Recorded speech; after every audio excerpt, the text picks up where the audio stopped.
riwayat tentang tembang ini ya, yang riwayat sebuah kejadian yang digubah menjadi tembang ini posisinya ada di Gunung Raung.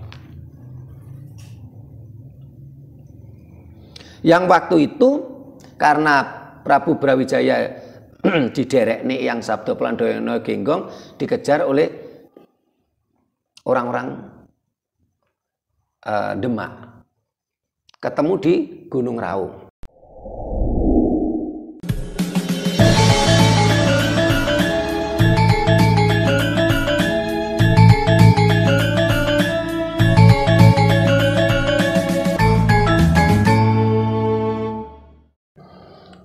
Rahayu. Para pemirsa Raket Prasaja TV channel yang kami hormati, selamat berjumpa kembali dalam kegiatan Yayasan Raket Prasaja, Lembaga Pengkajian, Pelestarian dan Pengembangan Budaya Nusantara. Nah, para pemirsa, kita akan mencoba membedah, mengkaji, menafsirkan tembang yang menceritakan bagaimana cerita Sabdo Palon, Nagih Janji, yang dalam pupuh Mijil, Kinanti, Durmo, dan Mas Kumambang yang barusan ditembangkan oleh anggota kita bertiga. Yang sisi kanan tadi ada Pak Suwito, yang tengah Mas Pranoto, yang paling kanan itu Bu Nani Mardiati.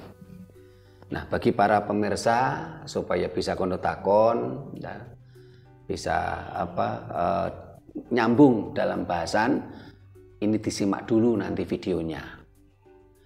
Nah, ini di Sanggar Budaya Raket Prasaja ini ada beberapa anggota kita akan kita ajak untuk kondo takon. Nah, ini katanya tadi Bu Nani Mardiati udah pesen mau tanya duluan. Nah, silakan Bu Nani. Terima kasih. Rahayu. Rahayu. Yang saya tanyakan yaitu Sabdo Palon itu siapa? Terus kok Nagih Janji? Siapa yang menjanjikan Sabdo Palon? Dan janji apa?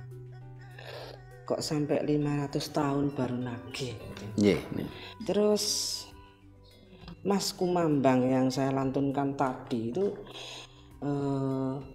emas itu kalau menurut saya itu logam mulia.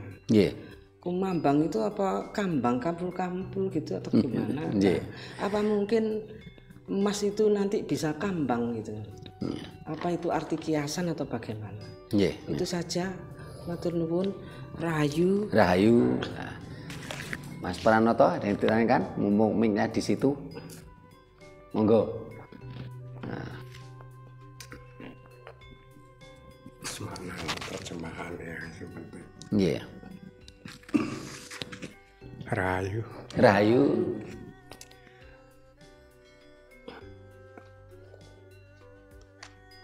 Nggih wilujeng dalu. Bapak Sutrimo. Ing mriki kawula mung nyuwun keterangan babagan sesekaran ingkang nembe kawula ngelaken nggih menika ingkang pupuh pertama ngantos terakhir mbok menawi tasih wonten wekdale. Monggo namung ngaten kemawon, matur nuwun. Rahayu. Rahayu. Terima kasih Mas Pranoto lah sekalian ini ya, Pak Wito sama Mas Anton.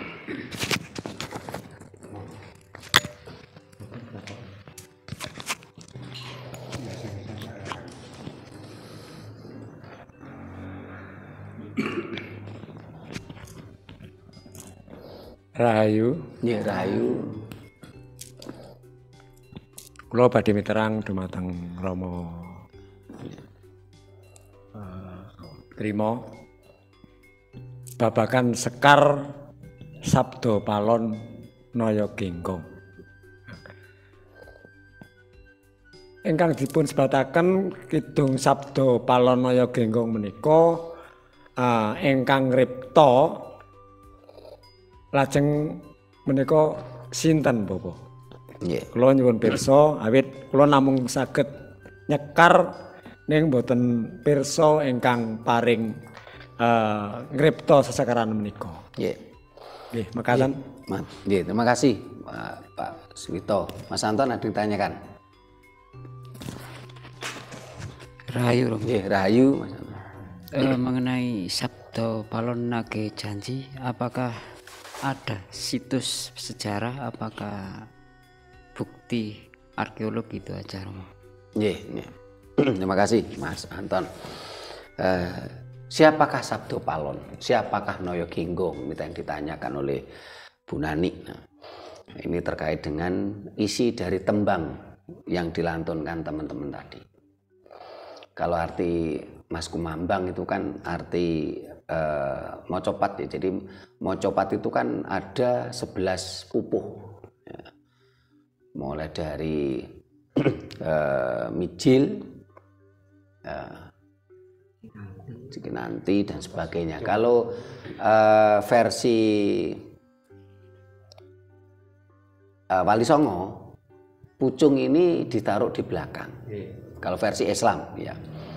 Karena pucung ini dienggokke, dikaburkan dengan kata pocong. Jadi sebelum pengaruh Islam, ini mocopat sudah ada. Dan pocong ya pocong, bukan pocong. Jadi kalau mocopat versi setelah adanya ajaran Islam, pocong itu ditaruh di belakang. Dienggokke misalnya. Atau dikaburkan lah, itu apa pakai bahasa apa yang lebih pas. Ini pocong menjadi pocong. Padahal antara pocong dan pocong itu berbeda. Pocong ini menggambarkan anak kecil sebenarnya. Sehingga tembang pocong ini cenderung tembangnya anak-anak. Badean. Bapak pocong.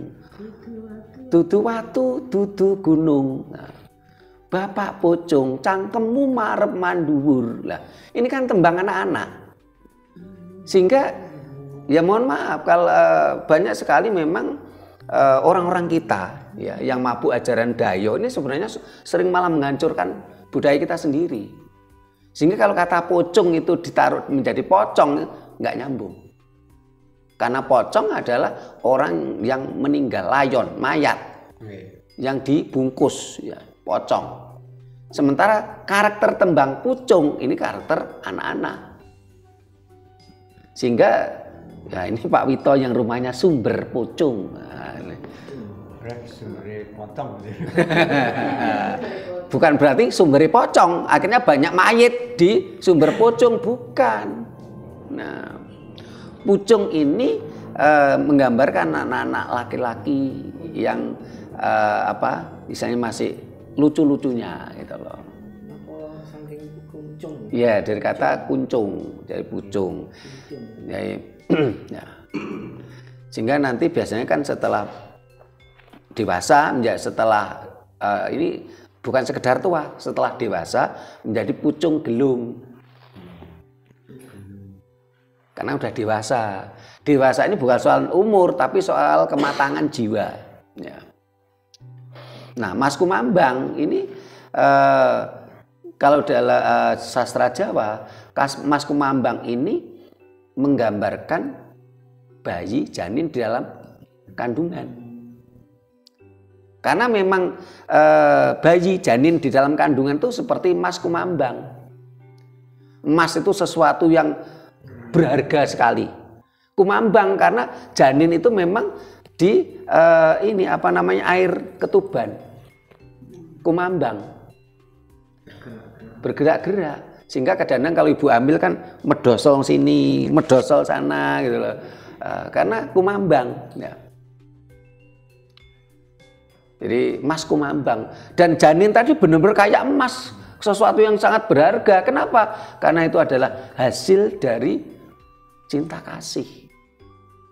Benih yang sangat luar biasa, sesuatu yang sangat berharga, sehingga janin tadi kalau di dalam budaya Jawa kan kudu diwilujengi. Mulai dari mandeke nggarap sari, ini dinamakan Wilujengan Rahwana. Rah itu darah, ono itu ya ada darah yang menggumpal. Wilujengan Rahwana. Nah, itu sampai terakhir nanti ada Wilujengan Jenang Procot, bayi lahir gitu loh. Mas Kemambang ini adalah janin yang di dalam kandungan. Sehingga kalau tembangnya Mas Kumambang ini cenderung menggambarkan cinta kasih. Contoh ya, saya ini kan nggak pinter nembang saya ini. Kelek-kelek biungane ngendi. Nah, itu kan Mas Kumambang itu. Menggambarkan bagaimana anak ekor anak ayam ya membutuhkan pertolongan ibunya, induknya. Lah, berhubung sang induk ayam itu mau ngangkat anak juga nggak bisa ngangkat anaknya, dia berisik petok memanggil majikannya supaya bisa mengangkat anaknya. Mas Kumambang cenderung karakternya cinta kasih. Sehingga kalau kita melihat karakter-karakter tembang Mocopat, ini suatu gambaran tersendiri. Sehingga waktu kita semua belum belajar sastra Jawa yang benar, ketika pucung itu diartikan pocong, ya kita diam saja. Tapi setelah kita belajar sastra Jawa, loh, ini ada keanehan, ya, ini ada pengkaburan, ini ada pembunuhan karakter. Loh, lucunya teman-teman yang pinter nembang Mocopat kok semuanya diam. Ini Mas Pak Wito, Mas Pranoto nih yang ahli Mocopat itu. Sering kali saya keliling diundang kemana-mana itu. Loh, kok mereka cuma diam? Katanya mereka penggiat budaya Jawa. Kok mereka ikut ambil bagian menghancurkan budayanya sendiri. Jangan mau diartikan pocong itu menjadi pocong gitu loh. Berbeda karakter gitu loh. Yang Bu Nani tadi ya, ini malah nyepil sedikit beda beda tema malah karena ditanyakan Bu Nani. Terus siapakah Sabdo Palon? Di dalam video kita yang terkait dengan penelusuran Eyang Sabdo Palon pernah kita ceritakan. Kalau nggak salah ada 2 video itu. Silakan nanti pemirsa cari sendiri. Sabdo Palon kalau turunan naik ke atas ini merupakan turunan dari Empu Barada. Turunannya ini yang Empu Kuturan ya. Ada kaitannya. Terus dengan yang Calon Arang, Ratna Manggali, Empu Baula. Ini turunannya nanti ke yang Sabdo Palon.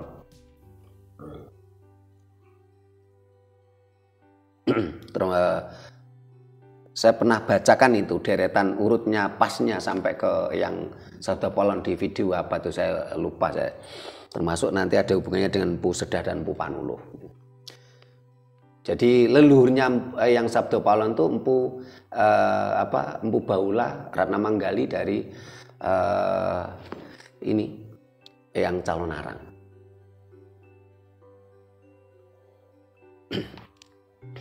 Nah, Sabdo Palonoyo Genggong ini adalah 2 tokoh. Dan mereka adalah tokoh ajaran Siwa Buddha.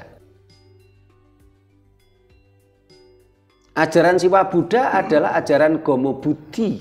Siwa Buddha asli ajaran Jawa. Asli Kapitayan Jawa. Ya. Sekaligus di sini kita tekankan, Kapitayan itu bukan agama Jawa kuno. Kapitayan itu dari kata pitoyo, artinya percaya. Jadi Kapitayan itu bukan nama agama. Jadi Kapitayan Gomo Buddhi Siwa Buddha, Kapitayan Hindu, Kapitayan Buddha, Kapitayan Islam, Kapitayan Kristen, Kapitayan Katolik. Jadi Kapitayan itu bukan nama agama. Karena saat ini banyak juga penggiat budaya Jawa itu malah kurang paham sehingga mereka mengendos ajaran Jawa kuno itu namanya Kapitayan. Bukan. Bahkan yang populernya kata Kapitayan ini yang pertama kali yang memunculkan itu adalah Dr. Sunyoto. Nampaknya ini berangkat dari TAP MPR tentang kepercayaan terhadap Tuhan Yang Maha Esa. Kalau nggak salah itu TAP MPR nomor 1 tahun 73. Kepercayaan terhadap Tuhan Yang Maha Esa. Lah, kepercayaan ini dalam bahasa Jawa kromo inggilnya itu kapitadosan atau kapitayan. Nah, ajaran Jawa ya, terutama pada masa Majapahit, ada literasinya. Ini ajaran Gomo Budi Siwa Buddha. Gomo itu aturan. Ini juga perlu kita tegaskan lagi bahwasanya kata agama dalam sastra Jawa itu berbeda dengan KBBI. Kalau dalam KBBI, Kamus Besar Bahasa Indonesia, kata agama itu berarti apa? A, tidak. Agama itu morat-marit. Kacau. Agama maksudnya tidak morat-marit atau tidak kacau. Ini dalam KBBI. Tetapi kalau dalam sastra Jawa, A itu tidak, agama itu aturan. Agama artinya malah tidak beraturan atau tidak beradab. Nampaknya sastra Jawa lebih tepat untuk saat ini. Karena saat ini banyak orang-orang beragama malah tidak beradab. Banyak melakukan kebohongan, penipuan. Bahkan negara-negara yang fanatik agama, ini negara yang paling koruptor, negara munafik, hipokrit. Ini penelitian mulai detik.com, penelitian CNN, ya. Banyak itu. Orang beragama, orang yang tidak beradab malahan. Ini dalam sastra Jawa.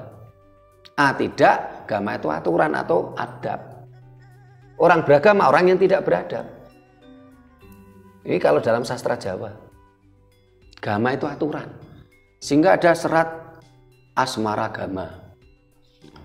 Maksudnya apa? Aturan bermain asmara. Ada serat negara kertagama. Ya. Serat yang menceritakan tentang sebuah negara yang makmur, kerto itu makmur. Semua rakyatnya disiplin, mengerti tentang aturan, tentang agama, tentang peradaban. Ya. Agama itu aturan. Budi itu kesadaran, hati nurani. Ya. Sehingga ajaran Jawa itu menekankan, mengarah, mengajak, menuntun kita pada sebuah kesadaran. Sehingga ajaran Jawa tidak mengenal perintah, larangan, iming-iming, dan amang-amang. Berbeda dengan ajaran Dayo yang selalu ada perintah, larangan, iming-iming, dan amang-amang, bukan kesadaran. Kalau ajaran Jawa itu kesadaran, tanpa ada perintah, larangan, iming-iming, dan amang-amang. Kesadaran. Kenapa? Karena tingkat spiritual leluhur kita itu jauh lebih tinggi. Tanpa perlu diiming-imingi gitu loh. Ya, nah kalau anak kecil, ayo mandi, nanti saya kasih permen. Gitu. Ini kan persis ajaran Dayo. Kamu lakukan ini, nanti dapat reward. Apa pahala? Oh, pahala itu bahasa Jawa. Ya. Ajaran Dayo nggak punya pahala. Pahala itu bahasa Sanskerta, bahasa Jawa kuno. Yang lucunya karena kebodohan bangsa kita, kita tuh diiming-imingi yang mereka tidak punya. Ajaran Dayo kan iming-imingi pahala, surga, bidadari. Lah ajaran Dayo nggak punya semua kok. Pahala itu bahasa Jawa kuno, artinya buah. Dari kata pala, pala itu tulisannya P-H-A-L-A. Pala, jadi pahala. Dalam bahasa Arab, dalam bahasa Israel, dalam bahasa Ibrani tidak ada kata pahala. Kitab suci mereka nggak ada kata pahala. Surga itu juga bahasa Jawa kuno. Di dalam ajaran Arab, Israel, Ibrani tidak ada kata surga. Bidadari tidak ada. Bidadari itu juga bahasa Jawa kuno. Tetapi yang kami prihatin, bidadari dalam sastra Jawa adalah gambaran sosok wanita yang anggun, yang penuh wibawa, anggun, merbawani. Oleh sales ajaran Dayo, bidadari kok diartikan seperti pelacur, seperti PSK. Kan ya ini kan merendahkan kata bidadari gitu. Nah, kembali tadi Sabdo Palon Noyo Genggong. Ini adalah tokoh di dalam ajaran Siwa dan ajaran Buddha. Buddha di sini bukan Buddha. Ini berkali-kali perlu kita tekankan juga. Jadi kata Buddha dengan kata Buddha itu berbeda. Kalau Buddha itu kelanjutannya nanti adalah Siddhartha Gautama. Buddha, nah, B-U-D-D-H-A. Kalau Buddha dalam bahasa Jawa kuno artinya adalah Ibu Pertiwi. Buddha, Buddha, Budi, hati nurani. Siwa dalam bahasa Jawa kuno artinya adalah angkasa. Ini adalah ajaran Ibu Pertiwi Bopo Angkoso. Sehingga sampai detik ini masih kita temukan berbagai mantra tentang Siwa Ratri. Ratri itu malam. Yang buat siang malam itu kan angkasa. Ada mantra Siwa Kartika. Kartika itu bintang. Bintang itu kan di angkasa. Ada mantra Siwa Ratri, Siwa Kartika. Ada apa bulan itu bahasa Jawa kunonya itu ada tentang mantra-mantra tentang Siwa, tentang angkasa. Ya, Siwa Chandra ya, ini. Nah, yang Sabdo Palon Noyo Genggong, yang Sabdo Palon ini adalah tokoh ajaran Siwa. Ini sebenarnya satu kesatuan. Noyo Genggong adalah ajaran Buddha. Karena ini satu kesatuan, sehingga ketika Eyang Sabdo Palon diminta melakukan ritual oleh Raja Gelgel di Bali, beliau mengatakan apa? Saya mau melakukan ritual ini, tapi saya butuh pasangan dari tokoh spiritual dari Buddha. Siapa itu? Noyo Genggong. Sehingga ini ajaran satu kesatuan, bukan sesuatu yang berbeda gitu loh. Sehingga kalau ada yang mengatakan, ajaran Jawa itu ajaran sinkretisme antara Hindu dan Buddha India, salah. Wong kata Hindu sendiri baru muncul di Indonesia itu tahun 1959 kok.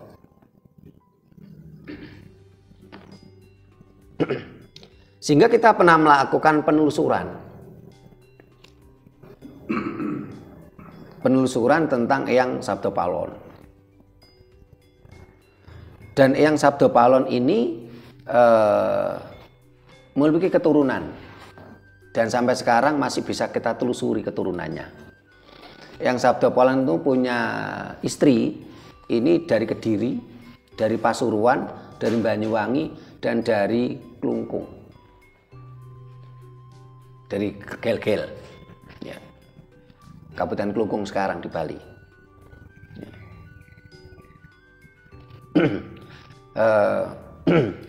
Jadi tokoh-tokoh di masyarakat kita, ya, entah itu tokoh raja, entah itu tokoh spiritual Brahmana, itu memang ada yang poligami ya. Tetapi poligami dengan ala Jawa. Kita melakukan penelusuran ini, kita ketemu dengan keturunan Eyang Sabdo Palon sampai di Sumbawa. Terus kita juga ketemu dengan tokoh keturunan Eyang Noyo Genggong. Di videonya ada itu kemarin waktu kita wawancarai dengan salah seorang tokoh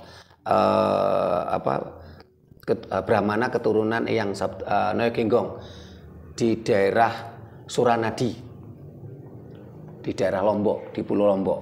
Nah. Jadi Eyang Sabdo Palon Genggong ini adalah sosok yang memang ada dulunya. Dan keturunannya masih bisa kita telusuri. Tetapi kalau sosok Semar atau Ismoyo ini masih dalam kajian. Bisa jadi Semar atau Ismoyo ini mitologi.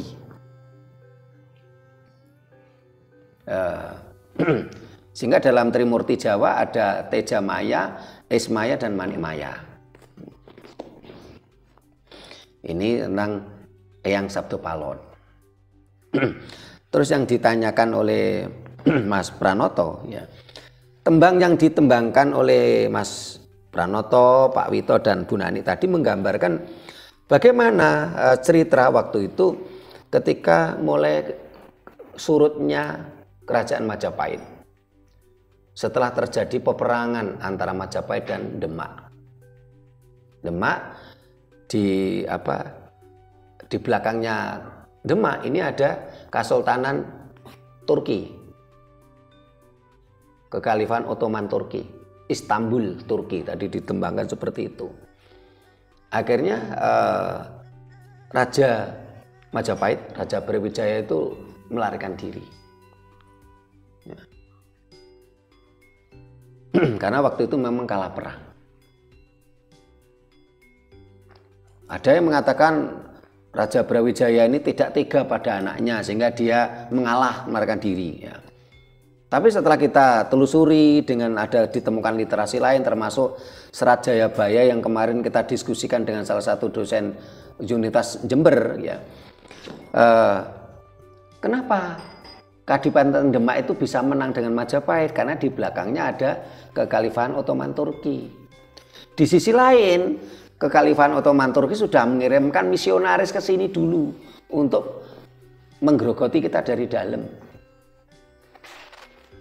Siapa misionaris dari Kekhalifahan Ottoman Turki yang saat ini dikenal oleh masyarakat kita adalah Wali Songo. Sehingga di video kita yang lain kan, benarkah Wali Songo itu pengkhianat bangsa? Ya. Sudah kita jelaskan. Ya dikatakan pengkhianat ya tidak bisa. Mereka membawa misi sendiri dari mana dia dikirim kok diutus kok. Dan mereka berhasil gitu loh. Wali Songo itu berhasil, sukses membawa misinya. Dikatakan pengkhianat bangsa, tidak bisa, dia bukan bangsa Majapahit, bukan pribumi. Mereka berhasil. Keberhasilan mereka karena kebodohan kita, gitu loh. Karena itulah perlunya kembali, sehingga 500 tahun akan kembali tentang ajaran Budi. Ajaran Budi, ya, Gomo Buddhi Siwa Buddha. Ajaran Budi Gomo Buddhi Siwa Buddha ini bukan sebuah kelembagaan agama. Karena memang leluhur kita dulu ini tidak pernah melembagakan agama. Negara-negara dulu bukanlah negara agama. Majapahit ini bukan negara agama Hindu. Majapahit ini adalah negara sekuler. Yang ada pemisahan antara masalah agama dengan pemerintahan. Yang akhirnya dipelajari dan diadopsi oleh Bung Karno menjadi Pancasila. Pancasila itu sekuler. Karena Pancasila tidak mengurusi agama. Tidak ada satupun sila di Pancasila itu yang bicara agama.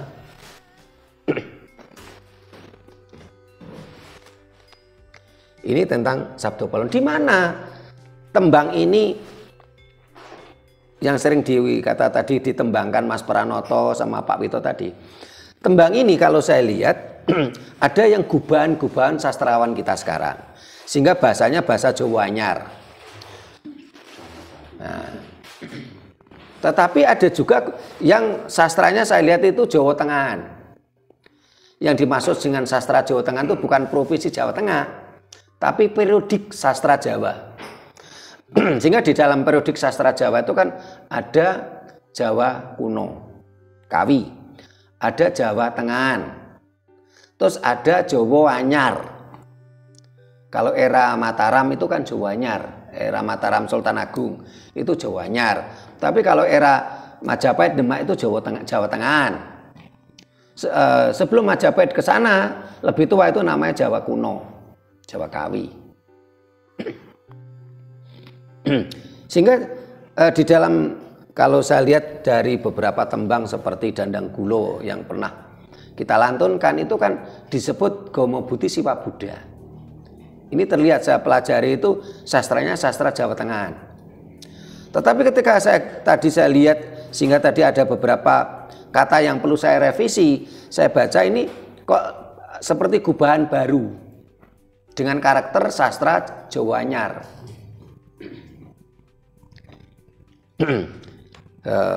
Ya kita harus belajar tentang hal itu. Inilah kenapa organisasi kita ini dengan motivasi apa? Lembaga Pengkajian, Pelestarian dan Pengembangan Budaya Nusantara. Kita harus kaji terus, kita cari kebenarannya, kita cari Jawa yang murni, bukan sinkretisme, bukan campur aduk. Nah, dalam penelusuran kita riwayat tentang tembang ini ya, yang riwayat sebuah kejadian yang digubah menjadi tembang ini posisinya ada di Gunung Raung. Yang waktu itu karena Prabu Brawijaya diderekne yang Sabdo Plandhono Genggong dikejar oleh orang-orang Demak. Ketemu di Gunung Raung. Saya pernah ke sana, petilasannya itu ada telaga di tengah hutan. Ya. Di situ diceritakan ada dialog antara orang-orang Demak ya, waktu itu terutama adalah Sunan Kalijogo dengan Eyang Sabdo Palon. Nah, dialognya Eyang Sabdo Palon dan Sunan Kalijogo inilah menjadi lantunan tembang ini yang digubah oleh para sastrawan kita.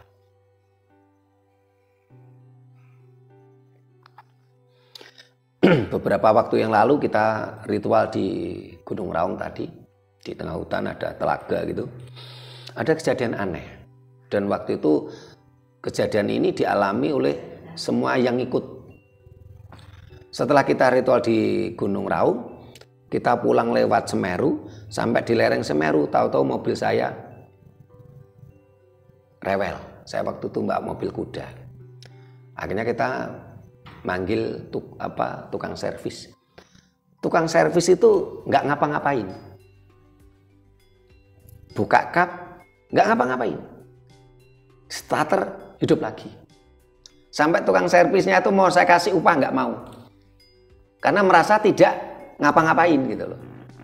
Akhirnya cuma saya kasih untuk beli rokok waktu itu 30.000. Setelah sampai rumah di Kota Malang, kita duduk di kursi sambil istirahat. Kita setel TV, ada berita apa? Gunung Raung siaga 1. Ini saksinya banyak waktu itu. Jadi kita cerita itu bukan jarini koncone kancaku, enggak. Ada saksi hidupnya. Bahkan saat ini saksi hidup itu masih ada, tapi yang meninggal juga sudah ada. Kayak Mbak Roso itu sudah meninggal. Ya. Jadi ini sebuah peristiwa pertemuan antara orang-orang Demak yang mengejar Prabu Brawijaya yang waktu itu diderekne yang Sabdo Palon Noyo Genggong. Nah setelah itu Prabu Brawijaya kembali ke barat di daerah ini oleh orang-orang Demak. Sementara yang Sabda Palon terus ke daerah sekarang Alas Purwo. Dari situ beliaunya naik Suranadi. Sura itu iwak, adi itu gede, besar, naik ikan besar. Ke daerah Bali Barat, daerah mana ya, Puncak Mane atau Melanting kalau nggak salah. Kita telusuri terus waktu itu. Ya. Ya ini menceritakan bagaimana sebenarnya yang Sabda Palon itu sudah tahu tentang Cokro Manggilingan, perputaran alam. Sehingga beliaunya tidak melawan, tapi malah menyerahkan. Kenapa? Karena memang hukum alam di dunia ini, hukum di dunia yang paling tertinggi itu kan hukum alam. Kita, leluhur kita pernah jaya menguasai dunia itu sekian ratus tahun. Majapahit 200 tahun, Singhasari 100 tahun, dinasti Isana itu 400 tahun, dinasti Salendra Sanjaya 600 tahun. Totalnya tuh berapa itu? 200, 100, 400, 600, 1000 lebih. Kita pernah jaya. Kita pernah menguasai dunia. Majapahit itu menguasai sepertiga dunia. Nah, Cokro Manggilingan kadang di atas, kadang di bawah. Itulah orang yang benar-benar dekat dengan Tuhan. Sang Sukmo sejati itu bisa sambung dengan Sukmo Kawekas, itu tahu tentang Cokro Manggilingan, perjalanan alam. Yang kita pernah jaya menguasai dunia, ya kita harus ikhlas legowo dikuasai dunia saat ini. Kita menjadi bangsa Buddha. Kita dihinakan. Bahkan waktu itu kita oleh negara tetangga Malaysia, Brunei aja kita dihinakan waktu itu. Tapi setelah 500 tahun muncullah pemimpin-pemimpin yang membawa bangsa ini kesadaran dan bangkit serta jaya. Tentunya peristiwa Cokro Manggilingan itu bukan simsalabim lewat proses. Dan ini indikator alam sudah mengarah ke sana. Gitu. Ini tentang mana esensi dari tembang yang dilantunkan oleh Mas Pranoto, Pak Wito, dan Bu Nani tadi. Nah, ini sudah saya jawab semua ya secara nggak langsung ya, Mas Anton, Pak Wito, sampun nggih. Nah, ini karena itu mudah-mudahan dengan tembang tadi, dengan penjabaran kita tadi, mampu memberikan pencerahan pada kita semua, kesadaran pada kita semua, untuk menyongsong kebangkitan Nusantara, untuk menyongsong munculnya kembali atau bangkitnya kembali, lahirnya kembali ajaran Gomo Buddhi Siwa Buddha. Siapapun tan bisa hangemoi, tidak bisa mengelak. Siapapun tidak bisa mengelak. Dan saat ini malah di ajaran Dawah itu saling bertikai terus. Ini salah satu indikatornya. Nggak bisa mengelak. Sun kerik nih awak putu mami tundan dedemit, katanya yang Sabda Palon. Semua orang tidak bisa mengelak. Akan muncul kesadaran.